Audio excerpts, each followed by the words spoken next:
Hello everyone, आप सबका स्वागत है हमारे यूट्यूब चैनल एग्जाम प्रोफेसर पर। आज की वीडियो में हम क्रोनोलॉजिकल ऑर्डर वाले क्वेश्चन डिस्कस करने वाले हैं। हमने अपनी पिछली वीडियो में कूट वाले क्वेश्चन डिस्कस किए थे, उसके बाद हमने असेशन और रीजन वाले क्वेश्चन डिस्कस किए थे, और थर्ड वीडियो में हमने स्टेटमेंट वाले जो 2 स्टेटमेंट वाले क्वेश्चन होते हैं उनको डिस्कस किया था। कूट वाले क्वेश्चन की मैंने ट्रिक बताई थी और उम्मीद है आपने वो वीडियो देख ली होगी। अगर नहीं देखी है तो उसको जाकर जरूर देख लीजिए। उस पर ट्रिक जो है आप अप्लाई करके देखिए, कम से कम आपको 7 से 8 क्वेश्चन का वहाँ पर जो है फ़ायदा हो जाएगा। ठीक है, असेशन और रीजन वाले में मैंने कुछ ट्रिक्स बताई थी, कुछ एलिमिनेशन चीज़ें बताई थी कि जैसे कुछ एक्सट्रीम वर्ड होते हैं, कुछ फैक्ट होते हैं, सिंगल फैक्ट होते हैं, इस तरीके के कुछ डेटा होता है। तो इस तरीके की चीज़ें जो एग्जामिनर जो हमें गलत देता है, तो इस तरीके से हम कैसे क्वेश्चन सॉल्व कर सकते हैं, तो मैंने वो असेशन और रीजन वाले जो वीडियो बनाई थी उसमें बताया था। इसी तरीके से 2 स्टेटमेंट वाले क्वेश्चन में जो 2 स्टेटमेंट वाले क्वेश्चन थे उसमें भी मैंने बताया था कि हम किस क्वेश्चन को किस तरीके से डील कर सकते हैं। तो अभी तक आपने अगर वो तीनों वीडियो नहीं देखी हैं, एक कूड वाली, उसके बाद सेकंड बनाई थी असेशन और रीजन वाली, ये इसकी एक अलग प्लेलिस्ट बना रखी है एलिमिनेशन ट्रिक के नाम से, एलिमिनेशन ट्रिक्स एंड हैक्स के नाम से, तो आप वहाँ पर जाकर देख सकते हैं। ये इस सीरीज़ की चौथी वीडियो आई है आज। तो मैंने कूड वाली वीडियो बना रखी है, एक असेशन और रीजन वाली वीडियो बना रखी है, इसके बाद 2 स्टेटमेंट वाले जो क्वेश्चन होते हैं उनको हमें कैसे डील करना है तो वो बना रखी है। ठीक है, तो आप इन तीनों वीडियोज़ को जाकर देख लीजिए और साथ में इस वीडियो को भी देखिए। मतलब इससे ये होता है कि आप जो है किस प्रत्येक क्वेश्चन को डील करने का तरीका एक अलग होता है, तो आप ये पता चल जाएगा कि हम क्वेश्चन को किस तरीके से डील कर सकते हैं। तो आपको बहुत ही ज़्यादा फायदा मिलेगा, उसको आप जाकर देख लीजिए। चलिए शुरू करते हैं आज की वीडियो कि आपको जो है कुछ सीक्वेंस ऑर्डर लगाने आते हैं, क्रोनोलॉजिकल ऑर्डर या कालानुक्रम बोलते हैं इसको हिंदी में। तो ये आपको कालानुक्रम लगाने दे दिया जाता है। तो इसका जो है कोई स्पेशल ट्रिक तो नहीं है, बट इसमें कुछ कॉमन सेंस से आप जो अपने आंसर के काफ़ी नज़दीक पहुँच सकते हैं। जैसा क्या होता है कि जैसा मैंने कूट वाले क्वेश्चन में तो आपको 100% मैंने जो है उसका आंसर निकाल के दिखाया था बिना किसी नॉलेज के। असेशन और रीजन में भी ऐसा होता है कि 100% जो बिना किसी नॉलेज के 90% क्वेश्चन आप निकाल सकते हैं। इसी तरीके से 2 स्टेटमेंट वालों में भी आप निकाल सकते हैं, करीबन 70% क्वेश्चन के आंसर जो है आप निकाल सकते हैं बिना किसी नॉलेज के। बट क्रोनोलॉजिकल ऑर्डर होता है उसमें जो है आप मैक्सिमम 50-50 पे पहुंच जाते हैं। इसके अलावा आपको कम से कम एक जो ऑप्शन है उसकी आपको नॉलेज होना चाहिए, जरूरी है, मतलब ज़रूरी है ये नॉलेज होना, तब आप 100% में ही पहुंच पाएंगे। वरना आप श्योर तरीके से पहुंच सकते हैं, वो 50% में पहुंच सकते हैं। तो बस यहाँ पे ये है कि आप 50% में किस तरीके से पहुंच सकते हैं, बस हम यहाँ पर यही चीज़ें डिस्कस करेंगे। और इसके अलावा आप कैसे कॉमन सेंस लगाकर, कैसे थोड़ा बहुत सोचकर, थोड़ी बहुत नॉलेज के बेस पर आप कैसे इसको 100% तक ले जा सकते हैं और सही राइट आंसर तक पहुँच सकते हैं, तो इसको हम डिस्कस करेंगे। देखते हैं पहला क्वेश्चन क्या है। हम यहाँ पर किसी भी क्वेश्चन में नॉलेज के बेस पर सॉल्व नहीं करेंगे। अगर आपको नॉलेज के बेस पर अगर इसका आंसर देखने तो 2018 से लेकर 2023 तक हमने सारे पेपर जो है डिटेल में डिस्कस कर रखे हैं, तो वहाँ पर आप देख सकते हैं। उसके बारे में हमने कुछ बेसिक चीज़ें भी बताई हैं जो इसके अलावा आ सकती हैं, कुछ बेसिक इन्फॉर्मेशन भी दी है कि और एग्जाम में क्या क्या पूछ सकता है, तो आप उनको जाकर देख सकते हैं। उन सबका हमने जो है डिटेल एनालाइज किया है। तो पहला क्वेश्चन है इस वीडियो का, निम्नलिखित घटनाओं पर विचार कीजिए तथा इन्हें सही कालानुक्रम में व्यवस्थित कीजिए, सबसे पहले से लेकर आखिरी गतिविधि तक।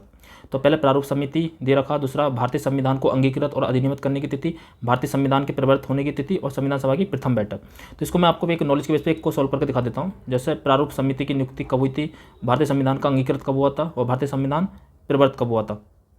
तो अंगीकृत होने के आपको सब पता है 26 नवंबर 1949 को।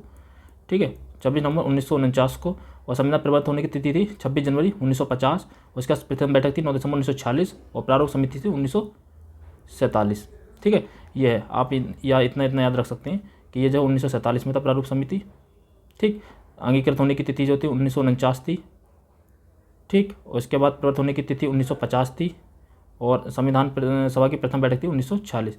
इसके अकॉर्डिंग जो आपका आंसर हो जाएगा, पहला आ जाएगा फोर्थ के बाद आ जाएगा फर्स्ट के बाद आ जाएगा आपका सेकंड और सेकंड के बाद आ जाएगा थर्ड। तो ऑप्शन नंबर डी इसका राइट हो जाएगा। ये तो हो गया आपका नॉलेज के बेस पे। ठीक है, अब आपको कोई नॉलेज नहीं है, आप इसको ट्रिक के बेस पर अगर सॉल्व करना चाहते हैं, मतलब कॉमन सेंस के बेस पर, आपको फुल 100% तो नहीं पहुंचेंगे आप, बट 50-50 पहुंच सकते हैं। देखिए यहाँ पर आपको कुछ रूल्स याद रखने हैं। जैसे किसी भी क्वेश्चन को सॉल्व करते समय आप उसके देखेंगे जो ऑप्शन शुरू होते हैं। जैसे यहाँ पर जो ऑप्शन शुरू हो रहा है फोर्थ, ये 2 ऑप्शन फोर्थ से शुरू हो रहे हैं, बाकी ये एक थर्ड से हो रहा है, एक फर्स्ट से हो रहा है। तो आप इनको मतलब बिल्कुल आसानी से एलिमिनेट कर सकते हैं कि इसमें ये जो आंसर, इसका बहुत ही ज़्यादा कम चांस है कि आंसर देगा। ठीक है, मतलब लीस्ट प्रोबेबिलिटी है इस चीज़ की कि ये जो आंसर हो सकता है। तो आप तो इस तरीके से देख सकते हैं, एक तो फर्स्ट ऑप्शन के बेस पे।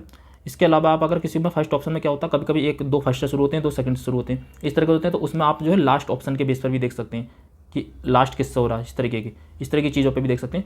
इसके अलावा तीसरा थर्ड रूल जो है, थर्ड रूल के बेस पर आप कैसे देख सकते हैं कि ये जो ऑप्शन है, इनमें से ऐसा कौन सा ऑप्शन है जो मतलब अधिकांश ऑप्शन से मैच कर रहा है। मतलब जिसका फर्स्ट सेकंड विकल्प उसी प्लेस पे है, थर्ड भी उसी प्लेस पे, इस तरीके की चीज़ों पर मैच कर रहा है। तो आप इन 3 रूल्स के बेस पर जो है बड़ी आसानी से इन क्वेश्चन को सॉल्व कर सकते हैं। ठीक है, जो कालानुक्रम वाले क्वेश्चन है इनको सॉल्व करने का आसानी से तरीका यही है। ठीक, बाकी आपको नॉलेज हमेशा प्रायर है, याद रखना। नॉलेज जो है, नॉलेज के बेस पे तो आप सही हल करने हैं, जिसकी नॉलेज नहीं है उनको ये इस तरीके से सॉल्व करना। ठीक है, तो इसको हम कैसे सॉल्व कर सकते थे, देखिए यहाँ पर फोर्थ 2 ऑप्शन शुरू हो रहे हैं, तो आप यहाँ पर 50-50 में आ गए। ठीक है, ये एलिमिनेट, और यहाँ पर आप जो है एक भी अगर आपको विकल्प पता, देखो यहाँ पर कंफर्मेशन मिल रही है, फर्स्ट के बाद फोर्थ, तो मतलब ये फर्स्ट पा जाएगा, ये सेकंड पा जाएगा। अब इन दोनों में से आपको एक भी पता कि पहले प्रवर्त है या अंगीकृत है, तो आपको पता पहले अंगीकृत हुआ था फिर प्रवर्त हुआ था, तो आप इसको जा सकते हैं, तो ऑप्शन नंबर डी इसका राइट हो जाएगा। तो इस तरह से आप बहुत कॉमन सेंस से चुन सकते हैं, मतलब सिर्फ आपको एक ऑप्शन पता होना चाहिए जो आपको कन्फर्म 100% तक ले जाने के लिए, किसी भी विकल्प को 100% तक आंसर निकालने के लिए आपको एक ऑप्शन पता होना जरूरी है। ठीक है, एक छोटी सी बेसिक नॉलेज होना जरूरी है। आप अगर यूपीपीएससी का सीरियस एस्पिरेंट है तो आप अच्छे से इन चीज़ों को जानते हैं। नेक्स्ट देखते हैं, ये जो है इसका भी कालानुक्रम लगवाया है, क्रोनोलॉजिकल ऑर्डर। तो इसमें क्या है, ये पेशवास है, मराठा साम्राज्य से संबंधित है। ठीक है, मराठा साम्राज्य में सबसे, अगर आपसे नॉलेज की बेस पकड़ना चाहें तो पहले विश्वनाथ थे, बाजीराव फर्स्ट थे, फिर माधवराव थे, फिर नारायणराव थे, इस तरीके से थे। ठीक है, तो इसके बेस पर हो जाएगा ऑप्शन नंबर डी राइट हो जाएगा। अगर आप नॉलेज के बेस पकड़ना चाहते, इस पर ट्रिक के बेस पकड़ना चाह रहे हैं, तो नॉलेज के बेस पे हो गया ऑप्शन नंबर डी। अब इसको ट्रिक के बेस पर कीजिए, जैसा फर्स्ट। ठीक है, 3 से ऑप्शन से शुरू हो रहा, तो ये जो है आप बड़े आसानी से इसको जो है एलिमिनेट कर सकते हैं, बहुत आसानी से। फर्स्ट, और ये जो सी ऑप्शन इसका एलिमिनेट हो जाएगा। यहाँ पर जो है आप एक ऑप्शन को बड़े आसानी से एलिमिनेट कर सकते हैं। तो इस तरीके की चीज़ें मतलब आपको एलिमिनेशन में बहुत ज़्यादा हेल्प करेंगी ये चीज़ें। ठीक, अच्छा एक चीज़ और भी, आप जैसे कभी कभी बात, ये 100% अप्लाई नहीं होगा। जैसे कभी ये जैसे मैंने बताया था, जैसे आपको कूट वाले में बताया था मैंने कि फर्स्ट का फर्स्ट नहीं देता है, सेकंड का सेकंड नहीं देता। ये बहुत ही ज़्यादा अच्छी तरीके से आपको मतलब ध्यान रखकर इस चीज़ को यूज करना है। मतलब कम से कम आप पहले से 20 से 25 क्वेश्चन पे अप्लाई करके देख लीजिए, जैसे कि कम से कम ये समझ में आ जाए कि ये कैसे अप्लाई करना है। ठीक है, तो क्या होता है इसमें भी आप जो है सेकंड का सेकंड नहीं देता है और थर्ड का थर्ड नहीं देता, तो आप थर्ड का थर्ड एलिमिनेट कर सकते हैं, तो ये विकल्प भी आप एलिमिनेट कर सकते हैं।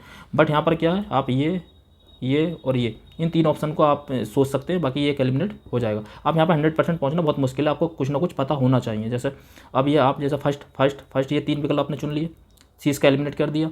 ठीक है, फिर आपको पता होना चाहिए कि थर्ड या सेकंड में से कौन आएगा। तो बस आप इसमें प्रोबेबिलिटी के बेस पर देख लीजिए कि सेकंड 2 विकल्प में 2 प्लेस पे, तो आप इसको ए को भी एलिमिनेट कर सकते हैं। बस यहाँ पर आपको एक पता होना चाहिए कि पहले थर्ड आएगा या फोर्थ आएगा। तो थर्ड और फोर्थ में से देख लीजिए, इसमें से अगर आपको पता कि माधवराव पहले आए थे, नारायणराव लास्ट में आए थे, तो ऑप्शन नंबर डी इसका राइट हो जाएगा। दोबारा सुन लीजिए, देखिए इसे आपने कैसे एलिमिनेट करा, फर्स्ट इन तीनों को आपने चुना। ठीक है, इसका ऑप्शन नंबर सी आपने एलिमिनेट कर दिया। ठीक है, उसके बाद आपने प्रोबेबिलिटी के बेस पर देखा कि प्रोबेबिलिटी किसकी है, तो प्रोबेबिलिटी का सेकंड प्लेस पे जो है सेकंड ऑप्शन 2 बार है, तो इसको आपने चुनकर एक को एलिमिनेट कर दिया। मतलब जब बिना किसी नॉलेज के आपको कुछ नहीं पता, तब यहाँ तक आपने तब एलिमिनेट किया। ठीक है, इसके बाद आपको बस थर्ड और फोर्थ में से एक चुनना है कि इन दोनों में से कौन पहला आया होगा। तो इसमें से अगर आपको पता है कि माधवराव पहला था, तो ऑप्शन नंबर डी इसका राइट हो जाएगा। ठीक है, तो इस तरीके से आप जो है क्रोनोलॉजिकल ऑर्डर वाले क्वेश्चन जो है बड़े आसानी से सॉल्व कर सकते हैं। ठीक है, नेक्स्ट देखते हैं, ये कुछ मरुस्थल हैं, जैसे ग्रेट सैंडी मरुस्थल है, अरेबियन मरुस्थल है, सहारा मरुस्थल है और गोबी मरुस्थल है। ठीक है, तो यहाँ पर भी आप देख लीजिए, देखिए फर्स्ट सेकंड, तो इस वाले के लिए मैंने बताया था कि इस वाले में आप फर्स्ट के बेस पर नहीं चुन सकते, तो आप यहाँ पर लास्ट के बेस पर चुनिए। देखिए थर्ड, तो इसको बड़े आराम से आप एलिमिनेट कर सकते हैं, बिल्कुल श्योर कि मतलब ये नहीं होगा इसका ऑप्शन। ठीक है, तो ये आप समझ जाएंगे कि बी ऑप्शन इसका नहीं होगा। बाकी आप इसकी थोड़ा पॉसिबिलिटी के बेस पर देख लीजिए, कुछ भी अगर आपको पॉसिबिलिटी मिल रही है यहाँ पर, तो देखिए कैसे मिल सकती है। अगर कोई पॉसिबिलिटी अगर आपको मिल रही है तो ठीक है, वरना तो आप नॉलेज के बेस पे चलिए। जैसे यहाँ पर आप क्या, जैसे फर्स्ट, अब यहाँ पर फर्स्ट और सेकंड में से एक को चुनिए, जैसे कि आप पहले ग्रेट सैंडी या अरेबियन, और यहाँ पर क्या बढ़ते हुए क्रम में लगाना, तो मतलब छोटे से बड़े की तरफ लगाना। तो ठीक है, तो ग्रेट सैंडी अरेबियन में, तो ग्रेट सैंडी छोटा था और अरेबियन बड़ा है, तो आप सेकंड को एलिमिनेट कर सकते हैं। ठीक है, तो अब आ गए आप इन दोनों में से आपको एक और पता होना चाहिए, तो इसके बेस पर आप जो है आंसर पर पहुँच जाएंगे। ऑप्शन नंबर सी इसका राइट हो जाएगा। ठीक है, नेक्स्ट, ये जो हमने क्वेश्चन सॉल्व करते मात्र पहले बहुत आते थे, ये कालानुक्रम वाले 2023 के किए थे, तो इसमें मात्र 3 क्वेश्चन आए थे, तो अब बहुत कम आ रहे हैं, तो आप इनको बस थोड़ी सी प्रैक्टिस से आप जो है इनको सॉल्व कर सकते हैं। ठीक है, बाकी आपकी नॉलेज है ही। अब जो हम क्वेश्चन सॉल्व करने वाले हैं 2022 के पेपर के करने वाले हैं, इसमें कम से कम 7 से 8 क्वेश्चन आए थे, तो इनको आप ध्यान से देखिए कैसे।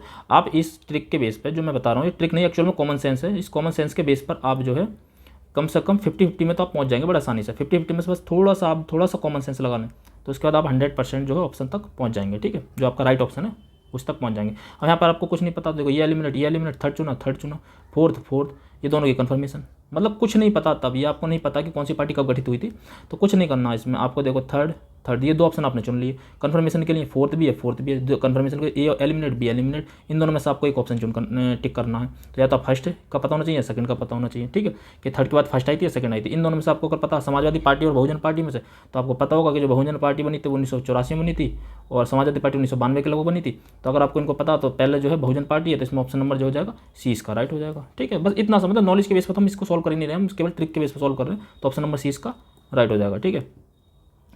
तो मतलब ये है, आपने कैसे चुना इसको, थर्ड, ठीक है, फोर्थ, तो ये जो है इसका ए एलिमिनेट, बी एलिमिनेट, ठीक। इसके बाद आपने इन दोनों में से एक चुनना कि पहले बहुजन समाजवादी पार्टी बनी थी बसपा या सपा बनी थी समाजवादी पार्टी। तो इनमें आपको पता कि बहुजन पुरानी पार्टी है, इसमें समाजवादी न्यू पार्टी है उसकी तुलना में। तो इसका जो हो जाएगा ऑप्शन नंबर जो हो जाएगा सी इसका राइट हो जाएगा। बस इस तरीके से आप बड़े आसानी से ऑप्शन तक पहुँच सकते हैं, ठीक है। ये औरंगजेब की कुछ लड़ाइयाँ हैं, इसमें देवराय की लड़ाई, बनारस के पास सूजा की पराजय, सामूगढ़ की लड़ाई या धर्मत की विजय, ठीक है।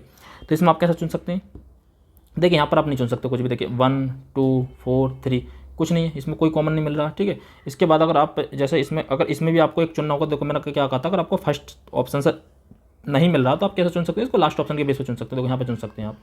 तो इसका ए एलिमिनेट और बी एलिमिनेट, मतलब आसानी से एलिमिनेट कीजिए बिना किसी टेंशन के। आप जो है इसको पाएंगे कि कम से कम 10 में से आप जो 9 क्वेश्चन राइट ही करेंगे इस बेस पे, ठीक है। मतलब एलिमिनेशन ट्रिक इसी तरीके से वर्क करती है, ठीक है। तो आप यहाँ पर बस केवल एक चुनना है कि आपको सेकंड पहले हुआ था या थर्ड पहले हुआ था, आपको सेकंड या थर्ड में से, मतलब बनारस के पास सूजा की पराजय हुई थी या सामूगढ़ की लड़ाई हुई थी। अगर इन दोनों में से आपने को पता, एक भी पता है आपको, तो बड़ा आसानी से आप चुन सकते हैं कि पहले जो हुआ था बनारस के पास सूजा की पराजय हुई थी, उसके बाद सामूगढ़ की लड़ाई हुई थी। ऑप्शन नंबर सी इसका राइट हो जाएगा, ठीक है। आपने कैसे चुना, फिर से दोबारा सुन लीजिए। देखिए आपको फर्स्ट ऑप्शन के बेस पर कुछ नहीं मिल रहा, सब अलग अलग हैं, तो डिफरेंट में से हम कुछ नहीं सुन सकते। तो हम क्या करेंगे, हम लास्ट की तरफ से देखेंगे। तो लास्ट में 1 यहाँ से हमें मिला, उसके बाद हमने ए एलिमिनेट किया, बी एलिमिनेट किया, उसके बाद हमें केवल थर्ड और सेकंड में से, जो मैंने बताया था ना शुरू में से, आपको कम से कम एक पता होना चाहिए, आप 100% जो है सिक्योर जो है आंसर निकाल लेंगे अपना, ठीक है। तो आपने क्या किया, एक पता था आपको, क्या हुआ कि बनारस के पास सूजा की पराजय पहले हुई थी या सामूगढ़ की लड़ाई पहले हुई थी। तो आपको अगर इसमें से पता है कि बनारस के पास सूजा की पराजय पहले हुई थी, तो ऑप्शन नंबर सी इसका राइट हो जाएगा, ठीक है। नेक्स्ट देखते हैं, इसमें क्या है, देशों के मानव विकास सूचकांक सन 2022 के आधार पर अवरोही क्रम में व्यवस्थित कीजिए, ठीक है। तो ये अवरोही क्रम में मतलब घटते हुए क्रम में करना, ठीक है। आरोही होता है बढ़ता हुआ क्रम। तो इसमें भी आप देखिए, इसमें आप कैसे चुन सकते हैं, इसमें देखिए आप फर्स्ट सेकंड फोर्थ थर्ड यहाँ भी नहीं चुन सकते, तो आप कैसे चुन सकते हैं, आप इसके लास्ट के बेस पर चुन सकते हैं, लास्ट। तो सेकंड के सेकंड, तो आप जो यहाँ पे second a eliminate, c eliminate और बी और डी में से आपको एक चुनना होगा, ठीक है। आपको पता होना चाहिए 4 या 3, तो 4 और 3 में से कौन पहले होगा, मतलब मानव विकास सूचकांक किसका जो है अधिक होगा। अब रोही मतलब घटते हुए क्रम में ना, तो किसका अधिक हो, हांगकांग का अधिक होना चाहिए या रूस का अधिक होना चाहिए। तो आपको सबको पता है कि हांगकांग का जो है ऑस्ट्रेलिया, आपको चुनना है फोर्थ और फर्स्ट में से चुनना, फोर्थ और फर्स्ट में से, ठीक है। जापान और ऑस्ट्रेलिया में से चुनना, ठीक है। जैसे मैंने क्या कहा, दोबारा सुन लीजिए। ये जो है सेकंड आपने 2 चुने, ये एलिमिनेट, इसके बाद आपको यहाँ पे फोर्थ और थर्ड में से चुनना, फोर्थ और थर्ड ये चुन लिया। तो इसमें हांगकांग और ऑस्ट्रेलिया में से, रूस में नहीं, सॉरी ऑस्ट्रेलिया में, ठीक है। तो ऑस्ट्रेलिया में और हांगकांग में किसका अधिक होगा, तो इसका होगा हांगकांग का। तो ऑप्शन नंबर डी इसका राइट हो जाएगा। आपको पता होगा नॉलेज के बेस पर कि हांगकांग इन सब चीज़ों में बहुत आगे रहता है, ठीक है। तो इस तरीके बड़े आसानी से आप जो है 100% जो है ऑप्शन तक पहुँच सकते हैं, ठीक है। नेक्स्ट क्वेश्चन इसका क्या है, निम्नलिखित नगरों पर विचार कीजिए तथा जनसंख्या के आधार पर उन्हें अवरोही क्रम में, देखिए फिर अवरोही क्रम मतलब डिसेंडिंग ऑर्डर होता है, असेंडिंग होता है बढ़ता हुआ क्रम, डिसेंडिंग होता है घटता हुआ क्रम, ठीक है। तो अवरोही क्रम में व्यवस्थित करना, जैसे गाजियाबाद, आगरा, कानपुर, लखनऊ। तो यहाँ पर आप कैसे चुन सकते हैं, देखिए यहाँ पर भी चीज़ें क्या हैं, देखिए यहाँ पर सेकंड सी एलिमिनेट, बी एलिमिनेट, बस इन दोनों में से आपको एक चुनना होगा कि फर्स्ट आएगा या फोर्थ आएगा। मतलब आपको अवरोही क्रम में मतलब डिसेंडिंग ऑर्डर में चुनना है। तो इसमें से और किसके आधार पर चुनना, विचार करना जनसंख्या के आधार पर। तो जनसंख्या चुननी है कि फोर्थ या फर्स्ट में से, मतलब गाजियाबाद और लखनऊ में से किसकी अधिक होगी। तो गाजियाबाद की अधिक होगी या लखनऊ की, तो आप सबको पता है कि फोर्थ हो जाएगा। ऑप्शन नंबर डी इसका राइट हो जाएगा, ठीक है। ऑप्शन नंबर डी इसका राइट हो जाएगा। मतलब आप 50-50 तो बहुत ही आसानी से पहुंच सकते हैं। देखिए मैंने दोबारा बताया 50-50 कैसे पहुंच सकते हैं। आपने सेकंड इस बेस पर चुना, सी एलिमिनेट, बी एलिमिनेट, इन दोनों में से आपको एक चुनना। तो बस केवल एक विकल्प पता होना चाहिए, फर्स्ट और फोर्थ में से इन दोनों की तुलनात्मक तौर पर आपको पता होना चाहिए। ऑप्शन नंबर डी इसका राइट हो जाएगा, ठीक है। नेक्स्ट देखिए इसका, गदर पार्टी की स्थापना, चिटगांव शस्त्रागार छापा, बर्लिन में, जो बर्लिन है जर्मनी के बर्लिन में, इंडियन इंडिपेंडेंस कमेटी की स्थापना, केंद्रीय असेंबली बम कांड, ठीक है। तो इसको आप कैसे चुन सकते हैं, इसको देखिए यहाँ पर क्या होता है, यहाँ पर आप जैसे अगर आप थर्ड ये भी चुन सकते हैं, फर्स्ट भी चुन सकते हैं, सेकंड भी चुन सकते हैं, फोर्थ, तो ये आपको बहुत ज़्यादा कंफ्यूज करेगा। तो इस तरीके के ऑप्शन में आप जो है मतलब आपको पूरा नॉलेज होना जरूरी है, कम से कम आपको 1 से 2 विकल्पों की नॉलेज होगी, तभी आप इसको सॉल्व कर पाएंगे। तो इसका जो जाएगा ऑप्शन नंबर हो जाएगा ए राइट हो जाएगा। आप देखेंगे गदर पार्टी की स्थापना हुई थी और उसके बाद जो है बर्लिन में इंडियन इंडिपेंडेंस कमेटी की स्थापना हुई थी। अगर आपको इसकी डिटेल एनालिसिस देखना तो आप जो है उसको वीडियो में जाकर देख लीजिए, मैंने पूरा पेपर एनालाइज किया, ठीक है। यहाँ पर मैंने केवल कॉमन सेंस और ट्रिक्स को ही जो डिस्कस करने के लिए वीडियो बनाई है, ठीक है। तो आप इसको देख सकते हैं, ठीक है। तो इस तरीके का आपको क्वेश्चन में दिक्कत पड़ेगी, इसलिए मैं हमेशा 10 में से 9 या 8 बोलता हूँ, ठीक है।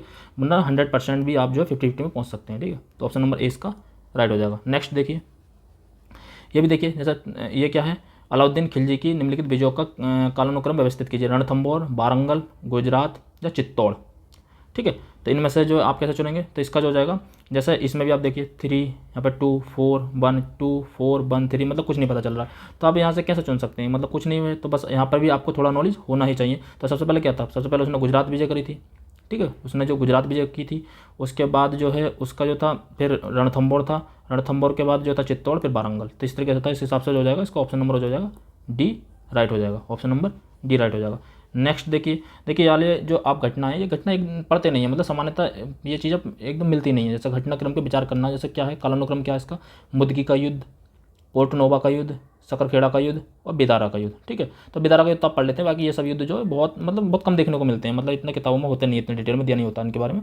तो आप यहाँ पे कैसे चुन सकते हैं, बहुत आसानी से चुन सकते हैं इस क्वेश्चन को। देखिए कैसे, आप देखो सूर्य के बेस पे तो चुन नहीं सकते, फर्स्ट ये थर्ड है, फर्स्ट है, सेकंड है, फोर्थ है, तो कुछ नहीं मिल रहा है हमें कॉमन, हम क्या चुन सकते हैं, लास्ट के बेस पे। देखिए लास्ट हो गया, तो हमने जो ऑप्शन नंबर 20 का एलिमिनेट कर दिया, ठीक है, ऑप्शन नंबर 20 का एलिमिनेट कर दिया।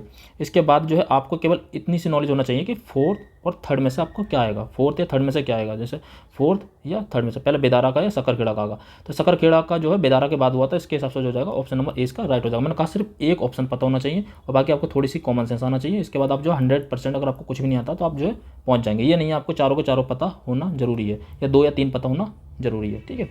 तो इतनी हेल्प आपको इस वीडियो से मिल जाएगी, ठीक है। बाकी मैं ये दावा नहीं कर रहा कि आपको 100% जो है इस वीडियो से इसका आंसर निकल ही जाएगा। 100% का दावा मैंने किया था कूड वाले क्वेश्चन में, तो कूड वाले क्वेश्चन में आप जो देख लीजिए, वहाँ पे 99% आप सही जाएंगे, असर्शन और रीजन में आप 99% ठीक जाएंगे।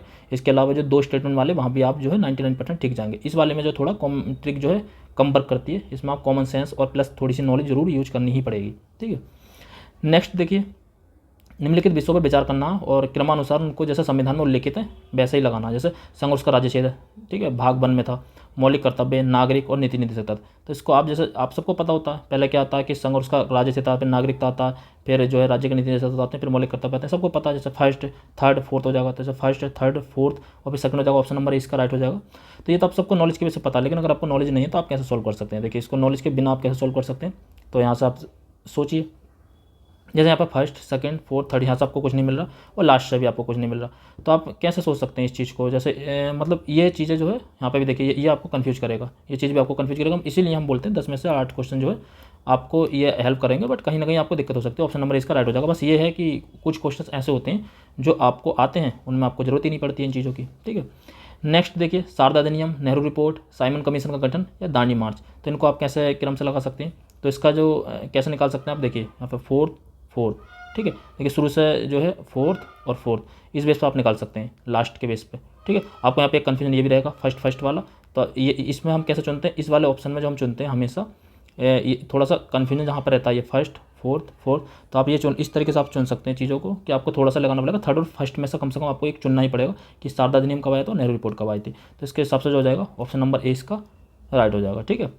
41 गोवा, तेलंगाना, झारखंड, हरियाणा, मतलब इसमें क्या, निम्नलिखित राज्यों के गठन का विचार करना, मतलब गठन किसका गठन सबसे पहले हुआ था, ठीक है। तो यहाँ पर देखिए आप चुनिए फर्स्ट थर्ड, ये नहीं है, तो ये इसमें फोर्थ, ये दोनों जो कॉमन मिल गए हमें फोर्थ, तो हम यहाँ पे ए एलिमिनेट और सी एलिमिनेट, ठीक है। इन दोनों में से हमें फिर एक चुनना, देखो कंफर्मेशन मिल गई, लास्ट में सेकंड है। अब आपको फर्स्ट और थर्ड में से एक चुनना होगा कि फर्स्ट पहला हुआ होगा इसमें, थर्ड पहला हुआ होगा, गोवा या झारखंड, ठीक है। तो आपको सबको पता है कि इसमें सबसे पहले क्या हुआ था, इसमें हुआ था गोवा, ठीक है, उसके बाद झारखंड, तो ऑप्शन नंबर बी हो जाएगा इसका राइट आंसर हो जाएगा। ये इस समय जो चल रहा है यहाँ से 2021 का चल रहा है, ठीक है, यहाँ से जो चल रहा है ये सॉरी यहाँ से 37 से, तो 37 से जो है ये 2021 के हम क्वेश्चन सॉल्व कर रहे हैं। मतलब 6 से 7 ही क्वेश्चन आते हैं, आप इनको बस थोड़ी सी नॉलेज यहाँ से बस इस वीडियो को देखकर आप इतना मोटा अंदाजा ले लीजिए कि मतलब हम जो इन क्वेश्चन को कैसे डील कर सकते हैं। बाकी ठीक है, बाकी आपकी नॉलेज होगी, नॉलेज के बेस पर आप सॉल्व कर सकते हैं, ठीक। 59 क्वेश्चन, गोलकनाथवाद, केशवानंद भारतीवाद, 24वां संविधान संशोधन अधिनियम और 42वां संविधान संशोधन अधिनियम, इसको जो है हमें जो कालक्रम में व्यवस्थित करना कि ये कब आए थे और उनको व्यवस्थित करना, ठीक। तो देखिए इसका भी आपको कैसे चुन सकते हैं, देखिए फर्स्ट बाकी थर्ड ये भी तो चुन सकते हैं। तो आप क्या करना, इस कंडीशन में आपको लास्ट का भी हेल्प लेनी है, फोर्थ। आप इसको बिल्कुल आराम से एलिमिनेट कर सकते हैं कि डी इसका नहीं होगा। बाकी आप यहाँ पे देखिए फर्स्ट और थर्ड में से कौन सा पहला होगा, गोलकनाथवाद या 24वां संविधान संशोधन। तो ये 1967 में हुआ था, आपको पता है, ये 1971 में हुआ था, ये भी आपको पता। तो इसके हिसाब से आपने फर्स्ट चुन लिया, तो आपको ना थर्ड भी एलिमिनेट कर दिया, ठीक है। तो इन दोनों में से आपको चुनना थर्ड और सेकंड में। तो मैंने कहा था सेकंड का सेकंड नहीं लेते हैं, इसी बेस पे भी आप चुन सकते हैं। बाकी आपको इसके हिसाब से भी आपको पता होगा, तो ऑप्शन नंबर ए इसका राइट हो जाएगा, ठीक है। इस तरीके से आप चुन सकते हैं बड़े आराम से, ठीक है। नेक्स्ट क्वेश्चन देखिए इसका, ये क्या हो जाएगा, ये है विदेशी यात्रियों को उनके भारत के आने के कालानुक्रम में व्यवस्थित करना। जो विदेशी यात्री हैं वो भारत किस तरीके से आए थे, ठीक है। तो William Hawkins, Ralph Fitch, Sir Thomas Roe और निकोलस डाउनटन, ठीक है। तो आपको देखो यहाँ पे कैसे चुन सकते हैं, इसका जो जाएगा देखिए, आप शुरू से चुनते हैं तो देखिए सेकंड, फोर्थ, फर्स्ट, थर्ड सब अलग अलग है, डिफरेंट है। तो हम इसके बेस पर हम कुछ नहीं चल सकते, ठीक है। तो हम क्या चलेंगे लास्ट के बेस पे, थर्ड। तो आप देखिए सी एलिमिनेट कर दीजिए, डी एलिमिनेट कर दीजिए। मतलब आपको 50-50 बहुत आराम से पहुंच सकते हैं। आप इस चीज़ को अप्लाई करके खुद से देखिए, इस बात पर विश्वास मत कीजिए, ये वीडियो पर विश्वास मत कीजिए। आप प्रीवियस पेपर उठाइए, सारे के सारे प्रीवियस क्वेश्चन ही हैं, सारे के सारे 2021, 22, 23 उससे पहले के 5 ईयर के क्वेश्चन हैं। तो आप उनको सबको सभी हैं जो ऑल क्वेश्चन है, तो आप उनको उठाइए और उन पर फिर आप अप्लाई करके देखिए, ठीक है। आप मतलब 50-50 बड़ा आराम से पहुंच जाएंगे। थर्ड तो आप सी एलिमिनेट कर सकते हैं, डी एलिमिनेट कर सकते हैं। इन दोनों में से आपको चुनना होगा सेकंड और फोर्थ में कौन पहला आया था, थॉमस रो पहला आया था या रोल्फ फिच पहला आया था। तो आपको यहाँ से अगर थोड़ा सा भी नॉलेज है कि इसमें जो है पहले जो आया था रोल्फ फिच आया था, तो ऑप्शन नंबर ए इसका राइट हो जाएगा, ठीक है। ऑप्शन नंबर ए राइट हो जाएगा। मतलब कम से कम एक क्वेश्चन आपको पता होना चाहिए। तो आपको फेवरेट है यूपीपीएससी का अशोक मेहता समिति, बलवंत राय मेहता समिति, बी आर मेहता समिति मतलब एल एम सिंघवी समिति, जीवी राव समिति। तो नॉलेज के बेस पर तो आपको पता ही है, बलवंत राय मेहता समिति, फिर अशोक मेहता समिति, जीवी राव समिति, सिंघवी समिति, ये आप सबको पता होगा। बट इसको आप मतलब ऐसा कौन सा सॉल्व कर सकते हैं। तो देखिए यहाँ पे चुनिए फर्स्ट सेकंड या डिफरेंट है, थर्ड ये कॉमन मिल गए। तो हमने क्या चुनना है, हमें थर्ड ये दोनों ऑप्शन चुन लेने, ए एलिमिनेट और सी एलिमिनेट। इन दोनों में से हमें एक ऑप्शन चुन लेना है, ठीक है। तो ए एलिमिनेट हम आसानी से कर सकते हैं, सी एलिमिनेट आसानी से कर सकते हैं। बाकी फर्स्ट और सेकंड में से हमें एक पता होना चाहिए कि अशोक मेहता पहला आई थी या सिंघवी पहला आई। तो आपको पता है अशोक मेहता पहला आई थी, ऑप्शन नंबर 20 का राइट हो जाएगा। बस इस तरीके से आप बहुत आसानी से आप चुन सकते हैं, ठीक है। ऑप्शन नंबर 20 का राइट हो जाएगा। नेक्स्ट देखिए यहाँ पे जो चल रहे हैं आप 22 का कर लिया, 21, 22, 23 का कर लिया। आप इस समय हम जो कर रहे हैं 22 का पेपर कर रहे हैं यहाँ से, ठीक है। तो 22 के देखिए ये क्या है, निम्नलिखित ग्रंथों के विचार कीजिए, उनके कालानुक्रम अनुसार व्यवस्थित करना। फतवा ए जहादारी, पृथ्वीराज रासो, किताबुल हिंद और तवाक ए नासिरी, ठीक है। तो आप यहाँ से कैसे चुन सकते हैं, यहाँ से देखिए, यहाँ पे देखिए शुरू में देखिए 2, 4 ये नहीं मिल रहा, तो आप कैसे चुन सकते हैं, देखिए 3 मतलब बी और डी को चुन सकते हैं, 3 और बाकी सी एलिमिनेट और ए एलिमिनेट। अब आपको क्या करना, इसमें से आपने देखिए 3 और 3 ये दो चुनना, सी एलिमिनेट और ए एलिमिनेट, ये 2 एलिमिनेट होगा। बी और डी में से एक चुनना, आपको फर्स्ट और सेकंड में से एक देखना। तो फतवा ए जहादारी या पृथ्वीराज रासो, तो आपको मतलब कोई भी बता देगा इस चीज़ को। तो आप मतलब कोई भी बता देगा कि कौन सा इसमें पहला आया होगा, कि फतवा जहादारी या पृथ्वीराज। तो पृथ्वीराज रासो चंद्रबदाई के समय में थी, पृथ्वीराज चौहान के समय, और फतवा जहादारी तो बहुत बाद में आई थी। तो इसका जो हो जाएगा ऑप्शन नंबर डी इसका राइट हो जाएगा। मतलब थोड़े से कॉमन सेंस के साथ आप जो है बड़े आसानी से आंसर निकाल सकते हैं। देखिए यहाँ पर ये एनवायरनमेंट का क्वेश्चन है। एनवायरनमेंट का क्वेश्चन कैसे सॉल्व कर सकते हैं, प्रोजेक्ट टाइगर, प्रोजेक्ट हाथी, वन्यजीव संरक्षण अधिनियम और जैव विविधता अधिनियम, ठीक है। आप सबको पता होता है ये 1973 में आया, 1992 में आया, सन 2002 में आया, ये 1992 में आया, 1972 में आया, सॉरी। वन्यजीव संरक्षण अधिनियम 1972, प्रोजेक्ट टाइगर 1973, प्रोजेक्ट हाथी 1992, जैव विविधता अधिनियम सन 2002। ये सबको आपको बताइए, नॉलेज के बेस पर आप कर ही लेंगे, मुझे पता। बट आपको जो है अगर नॉलेज नहीं है तो आप उसको कैसे सॉल्व कर सकते हैं, देखिए यहाँ पे भी देखिए इसका कैसे हो जाएगा। आप देखिए यहाँ पे देखिए थर्ड, अब बड़े आसानी से ए एलिमिनेट, बी एलिमिनेट, इन दोनों को एलिमिनेट कर सकते हैं, ठीक है। और बाकी आप इस बेस पे भी चल सकते हैं। देखिए यहाँ पे फोर्थ 2 आपको मिल रहे हैं, ऑप्शन नंबर सी, पॉसिबिलिटी के बेस पे भी चल सकते हैं। तो ऑप्शन नंबर सी इसका राइट हो जाएगा। 77 का ऑप्शन नंबर सी राइट हो जाएगा। कैसे देखिए थर्ड इसके बाद फोर्थ ये कॉमन मिल रहा है, ऑप्शन नंबर सी इसका राइट हो जाएगा। इसके अलावा और भी देखिए थर्ड चुना, उसके देखिए यहाँ पे देखिए ये इस फर्स्ट वाला इससे मैच कर रहा है, सेकंड वाला यहाँ से मैच करेगा इस वाले से, और फोर्थ वाला जो है इससे मैच कर रहा है। तो मतलब ये वाला जो ऑप्शन है सबसे ज़्यादा विकल्पों से मैच कर रहा है। तो इसके लिए ऑप्शन नंबर सी की हाई पॉसिबिलिटी है कि ये इसका राइट आंसर होगा। तो ऐसे भी आप चुन सकते हैं, मतलब किसी भी तरीके से चुन सकते हैं, बस आपको जो है राइट आंसर तक पहुँचना होता है, ठीक। नेक्स्ट देखिए राष्ट्रीय महिला आयोग के निम्नलिखित अध्यक्षों पर विचार कीजिए। अब देखिए आप यहाँ से कैसे पढ़ेंगे, जयंती पटनायक, ममता शर्मा, डॉक्टर गिरिजा व्यास, डॉक्टर पूर्णिमा अडवाणी। तो मतलब आप ये कैसे याद रख पाएंगे, तो मतलब ये इसके लिए आपको थोड़ा सा कॉमन सेंस और ट्रिक आपको पता होना चाहिए, ठीक है, कि आप कैसे चुन सकते हैं। तो इसका देखिए यहाँ से आप सेकंड फर्स्ट है, यहाँ पे आपको चुनने में थोड़ी प्रॉब्लम पड़ेगी। यहाँ भी फोर्थ है, सेकंड है। तो इस तरीके का ऑप्शन आपको चुनने में थोड़ी प्रॉब्लम हो जाती है। तो आपको बस कुछ ना कुछ एक पता होना चाहिए, जैसे जयंती पटनायक या ममता शर्मा में से अगर आपको एक पता है तो आप यहाँ पे जो है, अगर आपको पता है कि पहले ममता शर्मा आई थी, ठीक है, पहले जो है जयंती पटनायक आई थी या ममता शर्मा आई थी, इन दोनों में से आपको पता है एक भी, तो आप जो है चुन सकते हैं। जैसे जयंती पटनायक वाला आई थी तो सेकंड वाले एलिमिनेट हो सकते हैं, बाकी इन दोनों में से एक है तो, और बाकी प्रेजेंट में कौन था तो ऑप्शन नंबर डी इसका राइट हो जाएगा। ठीक है, इस तरह से चुन सकते हैं। मतलब ये थोड़े टफ पड़ते हैं बट आप चुन सकते हैं। इसके बाद सन्नाल का युद्ध, मतलब इनका भी कालानुक्रम लगाना है। सन्नाल का युद्ध, बिलग्राम का युद्ध, धर्मत का युद्ध, जजाऊ का युद्ध। देखिए थीम नेक्स्ट वीडियो जो हम बनाएंगे थीम पर बनाएंगे तो थीम्स बहुत रिपीट होती हैं। देखिए यहाँ पे आपने अपने देखा होगा औरंगजेब से संबंधित युद्ध, जैसे धर्मत का युद्ध ये पहले भी आ चुका है। ठीक है, तो धर्मत का युद्ध मतलब कुछ कभी कभी ऑप्शन में बनाता है या पूरा का पूरा डिट्टो वही क्वेश्चन आ जाता है, तो आप उनको दो थीम्स पर बहुत ज़्यादा वर्क कीजिए।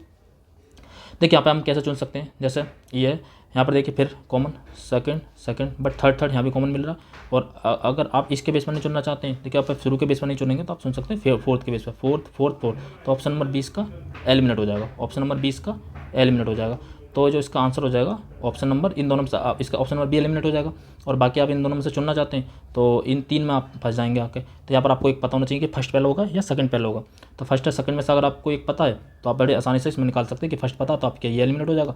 इन दोनों में से आप जो एक चुन लेंगे, ऑप्शन नंबर ए इसका राइट हो जाएगा। नेक्स्ट देखिए, संयम आयोग की नियुक्ति, जलियांवाला बाग हत्याकांड, महात्मा गांधी की दांडी यात्रा, फिरोज शाह मेहता की मृत्यु। इनमें से आप कैसे चुन सकते हैं, देखिए यहाँ पर आप कैसे चुन सकते हैं। देखिए शुरुआत में fourth b eliminate, c eliminate, 50-50 में आ गए। बाकी देखिए सेकंड का सेकंड में मिल रहा है। अब फर्स्ट और सॉरी ये थर्ड है, तो fourth b eliminate, c eliminate. अब सेकंड और थर्ड में से एक चुनना आपको। जलियांवाला बाग हत्याकांड पहले हुआ था या महात्मा गांधी की दांडी यात्रा। तो आपको पता महात्मा गांधी की दांडी यात्रा तो 1930 के लागू हुई थी और जलियांवाला बाग हत्याकांड 1919 में हुआ था। ठीक है, 13 अप्रैल 1919 को। तो आपको पता पहला जलियांवाला बाग हत्याकांड हुआ था, ऑप्शन नंबर इसका राइट हो गया। मतलब आप पहले 50-50 में आ जाएंगे बड़े आसानी से। 50-50 में कैसा आए देखिए, आप दोबारा सुन लीजिए। फोर्थ ये सुन के आप जो है मतलब कॉमन ऑप्शन देखकर आप 50-50 में आ गए। बी एलिमिनेट किया, सी एलिमिनेट किया। बाकी सेकंड और थर्ड में से आपने थोड़ा सा नॉलेज लगाया। नॉलेज कैसे लगाया कि जलियांवाला बाग हत्याकांड पहले हुआ था या महात्मा गांधी की दांडी यात्रा। तो दांडी यात्रा की थी वो सविनय अवज्ञा आंदोलन के दौरान की थी, आपको पता है। तो जलियांवाला बाग हत्याकांड जो हुआ था 1919 में हुआ था, तो आपको पता है कि सेकंड वाला ऑप्शन इससे पहले हुआ था, तो ऑप्शन नंबर इसका राइट हो गया। बाकी आपको कुछ पता करने की जरूरत ही नहीं है। ठीक है, तो इस तरीके से बड़े आसानी से आप जो है ऑप्शन तक पहुँच सकते हैं। देखिए ये डिट्टो रिपीट हुआ है जो मैंने अभी ऊपर बताया। वन्यजीव संरक्षण अधिनियम 1972, जैव विविधता संदर्भ 2, प्रोजेक्ट टाइगर 1973 और प्रोजेक्ट 1992। अगर आप यहाँ पे याद करना चाहते हैं तो याद कर लीजिए। ये वन्यजीव संरक्षण अधिनियम 1972 हो जाएगा, जैव विविधता अधिनियम सन 2002 हो जाएगा। ठीक है, इसका मुख्यालय चेन्नई में। प्रोजेक्ट टाइगर जो 1973 हो जाएगा और प्रोजेक्ट हाथी 1992 हो जाएगा। ठीक है, तो इसमें जो हो जाएगा पहला फर्स्ट आएगा। आप ऐसे भी चुन सकते हैं। तो देखिए फर्स्ट आएगा, आपको पता है कि फर्स्ट आएगा। थोड़ा सा नॉलेज अगर आपके पास है तो आप इसका सी एलिमिनेट, डी एलिमिनेट, इन दोनों में से आपको एक चुनना होगा। देखिए सी एलिमिनेट, डी एलिमिनेट हमने कर लिया। सेकंड और थर्ड में से एक चुनना होगा। सेकंड और थर्ड में ये 2002 में हुआ, ये 1973 में हुआ। आपको पता है कि थर्ड वाले से पहले हुआ, ऑप्शन नंबर 20 का राइट हो जाएगा। बिल्कुल आसानी से चुन सकते हैं, मतलब थोड़ी सी नॉलेज, थोड़ा सा कॉमन सेंस। अब ये जो है स्वेज नहर की छोटी छोटी लेक हैं, lake Timsah, lake bitter, great bitter, lake जमंजला। वैसे तो आपको ये पता होना चाहिए कि कैसे चलता। तो बाकी अगर आपको नहीं पता तो देखिए आप कैसे चुन सकते हैं। लेक टिमसा शुरू हो रही है, ग्रेट बिटर से शुरू हो रही है, लेक मंजिला, दो ऑप्शन लेक मंजिला से शुरू हो रहे हैं। तो आप चुनेंगे कि लेक मंजिला 2 से शुरू होता है। इन दोनों में से एक आंसर होगा, ए एलिमिनेट, बी एलिमिनेट। इन दोनों को आराम से आप एलिमिनेट कर सकते हैं। बाकी को पता होगा लेक मंजिला के बाद लेक टिमसा था, great bitter, little bitter, option number 20 का राइट हो जाएगा। मतलब आप जो है इन दो को एलिमिनेट बड़े आसानी से कर सकते हैं। इन दोनों में से आप नहीं चुनेंगे, मतलब आप 50-50 में ऑलरेडी आ जाएंगे, ये नहीं चुनेंगे आप। और 50-50 में आ जाएंगे। 50-50 में कैसा है, लेक मंजिला के बेस पे। बाकी आपको थोड़ा सा भी नॉलेज है कि पहले जो है लेक टिमसा आती है, तो ऑप्शन नंबर 20 का राइट हो जाएगा। ठीक है, नेक्स्ट देखिए। नेक्स्ट क्या, राबिया उद्दौलानी का मकबरा औरंगाबाद, शेरशाह सूरी का मकबरा सासाराम, हुमायूं का मकबरा दिल्ली, अटालिया मस्जिद जौनपुर। इनमें से मतलब कौन सी मतलब जो है कालानुक्रम व्यवस्थित करना कि कौन सी स्थापना पहले हुआ होगा। तो ये तो देखो आप इस बेस पे भी लगा सकते हैं, शासकों के बेस पे। ठीक है, तो शासकों के बेस पे कैसे लगा सकते हैं। देखिए पहले अटाला मस्जिद सरकी वंश जो अलग हुआ था, तुगलक वंश में सरकी वंश अलग हुआ था, तो अटाला मस्जिद जौनपुर के सरकी वंश से संबंधित है, इस बेस पे लगा सकते हैं। ठीक है, उसके बाद आप जो लगा सकते हैं जैसे ये हो गया। और इसके बाद आप देख सकते हैं फिर उसके बाद जो शेरशाह सूरी का मकबरा था सासाराम में, तो दूसरे बेस पे ऐसे भी जा सकते हैं। उसके बाद का क्या हुआ होगा, उसके बाद हुमायूं का मकबरा आया होगा, फिर राबिया उद्दौलानी का या औरंगजेब से संबंधित है, पता है भद्दी नकल भी कहा जाता है इसे, ताजमहल की भद्दी नकल। तो ये थर्ड और ये फोर्थ, तो ऐसे भी चुन सकते हैं। मतलब ये जो हो गया कॉमन सेंस हो गया कि पहले जो है जौनपुर सरकी वंश आया होगा, तो सरकी वंश का ही पहले ये चीज़ें बनी होंगी। फिर शेरशाह सूरी आया था, फिर हुमायूं आया था, फिर जो है औरंगजेब आया था। तो ये चीज़ें भी आप समझ सकते हैं, इस तरीके से भी आप सॉल्व कर सकते हैं। इसके हिसाब से ऑप्शन नंबर 20 का राइट हो जाएगा। ठीक है, वरना आप ट्रिक के बेस पर करना चाहते हो, देखिए ट्रिक के बेस पर कर लीजिए। ट्रिक के बेस पर करते हैं देखिए फर्स्ट सेकंड फोर्थ, ये हमें पता नहीं चल रहा है इससे। ठीक है, तो हम लास्ट ऑप्शन से चुन सकते हैं फर्स्ट। तो ये ए एलिमिनेट, सी एलिमिनेट। बाकी इन दोनों में से आपको पता होना चाहिए। सेकंड और फोर्थ में से आप पता कर लीजिए, या फोर्थ या थर्ड में से पता कर लीजिए। पहले फोर्थ हुआ होगा या थर्ड हुआ होगा, तो आपको पता है कि अटाला पहले हुआ होगा, तो ऑप्शन नंबर जो है बी जो है इसका राइट हो जाएगा, मतलब फोर्थ वाला जौनपुर वाला, ऑप्शन नंबर 20 का राइट हो जाएगा। नेक्स्ट देखिए, इसका पूना पैक्ट, गांधी रिबन समझौता, क्रिस मिशन, समन्वय आंदोलन, आप सबको पता है ये चीज़ है कि पूना पैक्ट 1932 में हुआ था, गांधी रिबन समझौता 5 मार्च 1931 को हुआ, क्रिस मिशन 1942 में आया था, समन्वय आंदोलन 1930 में हुआ। ये सब चीज़ें आपको नॉलेज के बेस पर पता होती हैं, ठीक है। बट आप इसको ट्रिक के बेस पर कैसे सॉल्व कर सकते हैं, बस सारा हम जो इसी चीज़ को डिस्कस कर रहे हैं। तो देखिए यहाँ पे fourth b eliminate, d eliminate, ठीक है, बी एलिमिनेट, डी एलिमिनेट, इन दोनों में से आपको चुनना। देखिए सेकंड का सेकंड मिल गया, अब थर्ड और फर्स्ट में से चुनना बस आपको एक, पूना पैक्ट और क्रिस मिशन। तो पूना पैक्ट 1932 में हुआ था, ठीक है, और क्रिस मिशन 1942 में हुआ था, तो कोई संदेह वाली बात ही नहीं है। तो ऑप्शन नंबर सी इसका राइट हो जाएगा, ठीक है। नेक्स्ट सुनिए, महाराजा हरि सिंह का मतलब ये है, वही सब कालानुक्रम वाली हैं, क्रोनोलॉजिकल ऑर्डर वाली हैं। तो महाराजा हरि सिंह के बिले पत्र पर हस्ताक्षर, भारत का संविधान लागू हुआ, ठीक है, भारत का संविधान लागू हुआ, जम्मू कश्मीर में सत्ता संपन्न संविधान सभा ने भारत का बिल को अनुमोदित किया, जम्मू कश्मीर राज्य का नया संविधान लागू हुआ, ठीक है। तो ये जो है ये आप कैसे चुन सकते हैं, देखिए यहाँ पर फर्स्ट देखिए इन दोनों को आराम से एलिमिनेट कर दीजिए। अब बाकी आप सेकंड और थर्ड में से एक चुन लीजिए कि सेकंड थर्ड में भारत का संविधान पहले लागू हुआ होगा या जम्मू कश्मीर का प्रभु सत्ता संपन्न संविधान ने भारत में बिल को अनुमोदित, तो पहले संविधान लागू होगा फिर उसके बाद बिल को अनुमोदित किया होगा। तो ये आप थोड़ा सा कॉमन सेंस से भी आप सोच सकते हैं, ठीक है। तो ऑप्शन नंबर जो है सी इसका राइट हो जाएगा, ठीक है। मतलब मैंने जो बोला, मतलब ये संविधान जो लागू हुआ और इसके बाद जम्मू कश्मीर की प्रभुत्व सत्ता संपन्न संविधान सभा ने भारत में बिलों को अनुमोदित किया। तो पहले जो भारत का संविधान लागू हुआ था उसके बाद ही ये जो है जम्मू कश्मीर का जो प्रभु सत्ता संबंध ने भारत ने संविधान में बिल को अनुमोदित किया था, ठीक है। तो ऑप्शन नंबर सी इसका राइट हो जाएगा, ठीक है। आप मतलब दोनों में सोच सकते हैं कि ये तो 1950 में लागू हो गया था, ये सब घटनाक्रम बाद में घटे थे, तो ऐसे भी चुन सकते हैं आप। तो आप कैसे चुन सकते हैं, देखिए फर्स्ट यहाँ पर बी एलिमिनेट, डी एलिमिनेट, इन दोनों में से एक आपको चुनना। तो आपको पता है कि पहले संविधान लागू होगा, तो ऑप्शन नंबर सी इसका राइट हो जाएगा। नेक्स्ट देखिए, ये जो है कुछ समितियां हैं, मतलब कौन सी समितियां जो लघु उद्योग के लिए कौन कौन सी समितियां कब कैसे कैसे बनी थी, ठीक है। नायक समिति, आबिद हुसैन समिति, एसएस कौली समिति, कार्वे समिति। अब देखिए यहाँ पे फिर भाई आप जो है वैसे तो कर ही सकते हैं, बाकी नॉलेज के बेस को करने की कोशिश करते हैं कैसे कर सकते हैं, ठीक है। देखिए यहाँ पे फर्स्ट फोर्थ, तो आप जो है यहाँ पे देखिए ये थोड़ा सा जो है आप यहाँ पर धोखा खा सकते हैं, मतलब गलती कर सकते हैं, ठीक है। मैंने इस वजह से ये ऑप्शन रखा। देखिए अगर आप यहाँ पर फर्स्ट का फर्स्ट चुन लेते हैं तो इसका फिलहाल आंसर नहीं था, तो आप जो है यहाँ पर इस तरीके के ऑप्शन में आप जो गलती कर सकते हैं। देखिए 10 में से 9 कहा था, बस इन वाले ऑप्शन के लिए कहा था, ठीक है। तो इसका ऑप्शन नंबर सी है। तो बस इन्हीं क्वेश्चन में मैंने ये भी दिखा दिया है आपको कहाँ गलती कर सकते हैं। तो यहाँ पर है, आपने अभी तक कम से कम 15 से 20 क्वेश्चन देखे होंगे, मात्र एक क्वेश्चन ऐसा मिला है जिसमें आप जो ये गलती हो सकती है स्ट्रिक के बेस पर, ठीक है। तो ऑप्शन नंबर सी इसका राइट हो जाएगा, ठीक है। ये जो लास्ट 2018 के, इसमें भी 3 क्वेश्चन आए थे, 4 क्वेश्चन, ठीक है, 3 से 4 क्वेश्चन आए थे, तो इनको भी देख लेते हैं। लास्ट है 2018 का, ठीक है। 2018 से लेकर 2023 तक के मैंने सारे ही क्वेश्चन उठाए, आप चाहें तो जाकर जो है प्रीवियस पेपर उठाइए उनको चेक कर लीजिए, ठीक है। अब मोहम्मद शाह, जहांदार शाह, आलमगीर सेकंड या अहमद शाह, इनको जो है कालानुक्रम व्यवस्थित करना है इनका बिल्कुल सेम उसी तरीके से, ठीक है। तो आप देखिए क्या चुन सकते हैं, ए बी सी डी है, लास्ट में हमको नहीं मिल रहा कुछ भी, तो आप क्या चुन सकते हैं। देखिए यहाँ पे ए बी सी डी यहाँ भी नहीं मिल रहा, बी सी डी यहाँ भी नहीं मिल रहा, तो आप सेकंड ऑप्शन के बेस पर जा सकते हैं कि ए। तो यहाँ से भी कंफर्मेशन मिल सकती है, ए और डी आप जो एलिमिनेट कर सकते हैं। इन दोनों में से आपको एक चुनना होगा, तो पहले बी आया या सी आया, तो इन दोनों में से आपको अगर पता है कि जहांदार शाह पहला आया था या मोहम्मद शाह पहला आया था, तो ये जो है आपको पता है इसमें जो है जहांदार पहला आया था, मोहम्मद शाह रंगीला बाद में आया था। तो मोहम्मद शाह रंगीला हो गया, तो ऑप्शन नंबर 20 का राइट हो जाएगा। पहले जहांदार आया था फिर मोहम्मद शाह रंगीला आया था, इस तरीके से आप चुन सकते हैं। जैसे बृहदेश्वर मंदिर, गंगोईकोट चोलपुरम का मंदिर, महाबलीपुरम मंदिर, सप्तपैगोड़ा, तो इस तरह के आपको पता होगा कि ये कौन से चोल वंश के हैं और कौन से मंदिर इसमें जो है पल्लव वंश के हैं। अगर ये पता है, जैसे सप्तपैगोड़ा ये पल्लव वंश का है, बृहदेश्वर मंदिर चोल का है, गंगोईकोट चोलपुरम का मंदिर ये भी चोल का है, और ये जो पल्लव वंश के, तो पल्लव वंश के मंदिर पहले होंगे, फिर चोल वंश था तो फिर चोल वंश के मंदिर होंगे। इस बेस पे भी आप चुन सकते हैं, मतलब नॉलेज कॉमन सेंस किसी तरीके से आपको बस ऑप्शन तक पहुँचना है, ठीक है। तो ऐसे भी आप चुन सकते हैं। तो सबसे पहले मैंने बताया था सप्तपैगोड़ा ये पल्लव वंश से संबंधित है, तो इस तरीके से आप चुन सकते हैं कि यहाँ से अगर फर्स्ट सेकंड थर्ड अगर इतना पता है तो सबसे पहले सप्तपैगोड़ा के बेस पे चुन सकते हैं, ऑप्शन नंबर डी। अगर इस तरीके से आप नहीं चुनना चाहते हैं तो आप मतलब थोड़ा सा कॉमन सेंस लगा भी चुन सकते हैं, ठीक। नेक्स्ट एंड लास्ट कैसे, हंटर आयोग, सैडलर आयोग, वुड का घोषणा पत्र या सार्जेंट आयोग, ठीक है। तो इसको आप कैसे चुन सकते हैं भाई, देखिए या तो एक ए या सी, तो इससे तो आप गलत हो रहे हैं, तो मतलब कंफर्म नहीं कर पा रहे हैं, तो आप 50-50 में कैसे पहुंच सकते हैं, ठीक है, डी, तो ये जो आपका ए एलिमिनेट हो जाएगा। बस इतना आप एलिमिनेट कर सकते हैं, बाकी आपको देखना होगा। जैसे आप कैसे चुन सकते हैं कि इसमें से ए पहले होगा या बी पहले होगा, तो पहले हंटर आया था या सैडलर आया था, ये सब शिक्षा योग है, आपने पढ़ा होगा बोर्ड, हंटर, सैडलर, ये सब जो शिक्षा योग है। तो इसके बेस पर आप कैसे चुन सकते हैं, डी, और इसके बाद आप जो है इसमें से सैडलर और हंटर में से पहले हंटर आया था, ठीक है। तो ऑप्शन नंबर डी इसका राइट हो जाएगा, मतलब 100% आप इस तरीके से पहुँच सकते हैं, ठीक है। तो ये जो है आज के हमने कम से कम 25 से 30 क्वेश्चन डिस्कस किए हैं, जो कम से कम 5 ईयर के क्वेश्चन थे, ठीक है। 5 ईयर के क्वेश्चन हमने सारे डिस्कस किए हैं। उम्मीद है आपको वीडियो पसंद आई होगी। अगर आपको ये PDF चाहिए तो आप हमारे टेलीग्राम चैनल को ज्वाइन कर सकते हैं।